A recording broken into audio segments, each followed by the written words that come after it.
صباح الجمال والسلام والحب يا جماعة على كل شعوب الأرض كافة تحت هذه السماء وعلى هذه الأرض. هذا الفيديو يا جماعة في حب سفيرتنا إلى النجوم، قيصرة السماء والأرض، شجرة الأرز التي ليس لها مثيل إطلاقا. في حب السيدة فيروز يا جماعة اللي غنت يا ذائري في الضحى، سيد الهوى قمري نسم علينا الهوى. هل تعلم أن السيدة فيروز غنت أكثر من 1550 أغنية على مدار تاريخ فني مليء بالعطاء والفن والجمال؟ هي عامة برج العقرب زي فن، جمال، ثقافة، علم، علوم، معرفة. هل تعلم يا عزيزي المستمع أن السيدة فيروز بعتوا لها دعوة في المملكة العربية ورفضت؟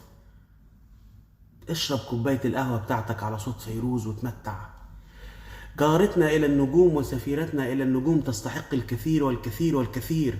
هل تعلم إن هي عملت أكتر من 80 مسرحية أو 280 مسرحية موسيقية تغنت فيها بكل الأغاني الجميلة اللي ممكن تتخيلها؟ السيدة فيروز يا جماعة نجمة في سماء الفن، ونجمة في هذا الكون. تسمع عن السيدة فيروز تروح معاها تسرح، تروح في عالم تاني.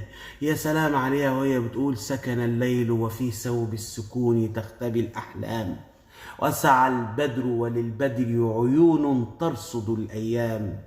يا سلام على السيدة فيروز يا جماعة، برج العقرب، هذا الفنان الجميل. يعني انت بتسمع فيروز دي ممكن تسمعها صبح نهار ليل، عايشة في أي مكان. مفيش حاجة اسمها صوت فيروز مع القهوة الصباحية بس، لا، فيروز ممكن تتسمع في كل وقت وفي كل مكان وفي كل حين.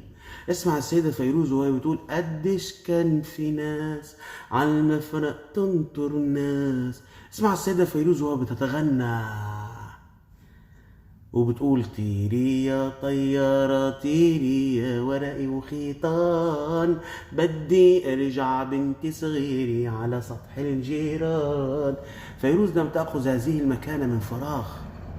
ركز في أغاني السيدة فيروز وتمعن فيها، هتلاقي فيه رسالة، هتلاقي فيه هدف، هتلاقي فيه فن جميل سنفتقده برحيل هذه السيدة كثيرا كثيرا كثيرا.